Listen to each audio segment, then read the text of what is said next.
KVS Pembuatan Roti. C01 Amalan Keselamatan, Kesihatan dan Kebersihan. Hari ini kita akan sambung pelajaran kita untuk bahagian kedua untuk pernyataan aktiviti kerja yang kedua, iaitu perancangan keselamatan, kesihatan dan aktiviti-aktiviti amalan kebersihan. Sama seperti hasil pembelajaran dalam kelas sebelum ini, cikgu harap di akhir sesi pengajaran dan pembelajaran nanti, murid-murid dapat mengenal pasti cara-cara untuk mengelakkan kehadiran serangga dan haiwan perosak di dapur. Seperti yang cikgu maklumkan sebelum ini, cikgu akan terangkan 12 cara bagaimana kita nak menghalang serangga dan haiwan perosak daripada berada di dapur. Cikgu dah terangkan 6 sebelum ini, jadi dalam kelas hari ini cikgu akan sambung lagi 6, dan cara yang ketujuh adalah gunakan racun serangga yang tidak berbahaya. Maksudnya racun serangga itu telah diluluskan, tidak memudaratkan kepada orang dan boleh digunakan mengikut cara yang betul. Kalau kita nak guna sendiri, kita kena dapatkan nasihat daripada penjual. Kita baca label betul-betul dan pastikan racun itu ada lesen. Dan bila kita nak guna racun ni mungkin dalam bentuk cecair, dalam bentuk pepejal, kita kena pastikan kita simpan racun ini di tempat yang betul. Mungkin kita belum nak guna, jadi kita simpan di tempat yang betul. Jangan sampai kanak-kanak jumpa atau boleh dapatkannya dengan mudah.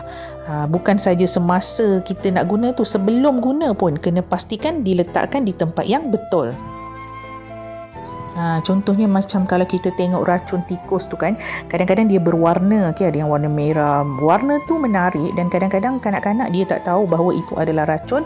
Mungkin kanak-kanak tu akan cuba nak makan, ataupun mungkin juga haiwan yang kita bukan nak musnahkan sebab haiwan perosak. Contohnya kita ada kucing ke kan, kucing pula termakan racun tu. Jadi kena pastikan racun yang kita nak letak itu jauh daripada tempat yang mudah ditemui oleh kanak-kanak ataupun haiwan yang kita sayang tu.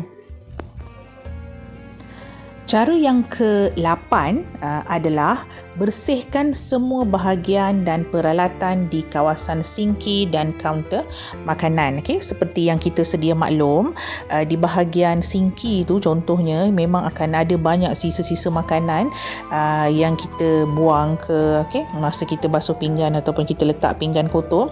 Jadi kita kena pastikan selepas kita gunakan sinki tu di akhir kerja kita tu, ataupun sekurang-kurangnya malam sebelum tidur, kita kena pastikan sinki kita bersih, tidak ada sisa makanan ataupun serpihan-serpihan makanan yang melekat di bahagian-bahagian tepi. Sebab biasanya waktu malam tu, waktu kita tidur, serangga dan haiwan perosak ni dia akan beroperasi. Bila ada makanan-makanan yang terselit sisa-sisa tu kan, dia sukalah nak pergi dekat situ, ada bau, jadi makanan pada dia. Dan begitu juga dengan kaunter makanan. Kita mengendalikan makanan dekat situ, banyak kerja, mungkin ada makanan yang tertinggal dekat situ, jadi kena bersihkan. Kita gunakan cecair pencuci yang betul supaya dia benar-benar bersih. Baik, cara yang ke-9 pula, bagaimana kita nak menghalang daripada serangga dan haiwan perosak di dapur, adalah dengan cara membuang sampah dengan cara yang betul di dalam tong sampah bertutup. Ini penting sangat-sangat. Sebab sampah tu, segala makanan, macam-macam benda yang kotor ada pada sampah tu. Yang inilah yang akan menarik perhatian serangga dan juga haiwan perosak. Contohnya macam lipas, macam lalat, cicak, tikus, dia sukalah, sebab dia orang binatang-binatang ni pun, serangga ni pun dia datang daripada tempat-tempat kotor macam tu. Jadi daripada tempat kotor dia pergi ke sampah-sampah tu, dia selongkar masuk dalam tu. Sebab tu kita kena pastikan sampah kita ditutup, bertutup, letak ikat dalam plastik tu, kemudian masuk dalam tong sampah bertutup. Dan bila pastikan selepas kita selesai buat kerja, kita buang. Okay, jangan biarkan bersemalaman pula di dapur. Okay, tu memang sangat-sangat menarik perhatian serangga dan haiwan perosak. Dan kita juga kena tahu jadual lori sampah datang bila. Okay, biasanya dia akan datang pagi, jadi kita kena pastikan kita buang sampah supaya boleh terus diangkut oleh lori sampah. Seterusnya, cara ke-10 adalah kita gunakan skrin ketat pada tingkap dan juga pintu. Okay, macam contoh yang cikgu tunjuk ni. Okay, yang ini memang dia tak ada ruang udara ataupun kekisi yang membenarkan udara keluar masuk. Maksudnya bila kita tutup memang tak ada lagi lubang-lubang. Betul-betul tutup rapat. Okey, sebab kita tak nak walaupun kita dah tutup pintu, tiba-tiba dekat atas ada kekisi kan, yang tempat udara keluar masuk tu, itu akan menyebabkan haiwan dan serangga dan haiwan perosak boleh masuk dan seterusnya beroperasi di dalam dapur kita. Jadi kita kena pastikan tidak ada lagi rongga-rongga, lubang-lubang macam tu. Pastikan ditutup ketat rapat. Okey.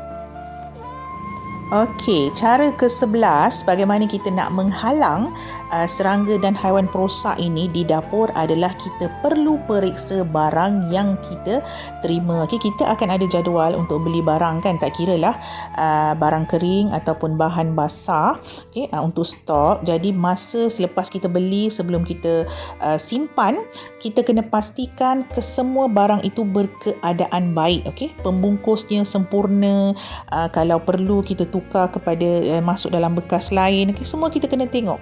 Okay, contoh bahan kering, bahan basah, contoh macam gula kan. Okay, bahan kering kena pastikan bahawa tidak ada lubang. Kita takut kalau dia ada berlubang, dia bocor menyebabkan gula tu terkeluar. Okay, bila dia terkeluar, dia akan menarik perhatian semut contohnya. Okay, so makin lama semut akan masuk ataupun benda-benda lain yang menyebabkan serangga dan haiwan perosak seperti lalat, lipas, tikus pergi kepada pembungkus yang tak sempurna tu. Jadi kena periksa betul-betul, pastikan semua bahan yang kita terima itu berkeadaan baik. Okay, akhir sekali, okay, cara yang ke-12 bagaimana kita nak menghalang serangga dan haiwan perosak berada di dapur adalah kita perlu pastikan dapur kita mempunyai pengudaraan dan pengaliran yang baik. Okay, pengudaraan tu maksudnya kita boleh dapat daripada tingkap, daripada pintu, okay, menyebabkan keadaan dalam dapur tu jadi selesa sebab udara boleh keluar masuk melalui tingkap ataupun pintu. Jadi masa kita memasak, kita kena pastikan tingkap dan pintu itu dibuka. Okey, supaya bau semua tu boleh keluar. Lepas masak baru kita tutup. Masa masak kena pastikan tingkap semua dibuka luas ya, supaya udara udara yang segar boleh masuk, udara yang dalam tu yang dah macam-macam bau tu boleh keluar. Dan kemudian saliran yang baik ini dia lebih kepada air lah, maksudnya daripada sinki tu kan, dia akan terus pergi pada longkang. Kena pastikan tempat-tempat itu pengalirannya lancar, sebab kalau tak lancar, sumbat contohnya macam di sinki tu kan, bila sumbat tu disebabkan oleh makanan yang berkumpul. Jadi makanan yang tersekat dekat situlah yang akan menyebabkan serangga dan haiwan perosak akan datang. Makanya kita kena pastikan kita punya saliran tu bersih, clear, okay? Tak ada sisa makanan yang tersekat dan udara keluar masuk yang menyebabkan bau di dalam dapur ataupun tempat kita memasak itu tidak menimbulkan keinginan ataupun daya tarikan kepada serangga dan juga haiwan perosak untuk datang. Okey, selepas cara yang ke-12 tadi, maka habislah dah cikgu terangkan 12 cara bagaimana kita nak menghalang serangga dan haiwan perosak daripada berada di dapur. 6 cara cikgu dah terangkan dalam kelas sebelum ini dan hari ini cikgu dah terangkan serba sedikit 6 cara lagi. Jadi jumlahnya semua ada 12 cara. Okay? So kita kena ikut cara-cara tu untuk memastikan dapur kita tu tidak menjadi tempat pembiakan serangga dan juga haiwan perosak. Okey, so cikgu ulanglah secara ringkas ya, daripada yang nombor 7 tadi, guna racun serangga yang diluluskan, kemudian pastikan sinki dan kaunter bersih, kemudian buang sampah dengan betul, gunakan tingkap dan pintu yang ketat, dan kemudian maksudnya yang bertutup rapat, kemudian periksa barang-barang yang diterima dan pastikan dapur mempunyai pengudaraan dan pengaliran yang baik. Maka pengajaran cikgu berakhir di sini. Cikgu harap semua anak murid dapat ingat apa yang dah cikgu ajar. Kalau ada sebarang keraguan boleh tanya cikgu terus ya. Sehingga itu, insya-Allah umur panjang, ada kesempatan kita akan jumpa lagi di kelas yang akan datang. Okay? Assalamualaikum warahmatullahi wabarakatuh dan bye-bye.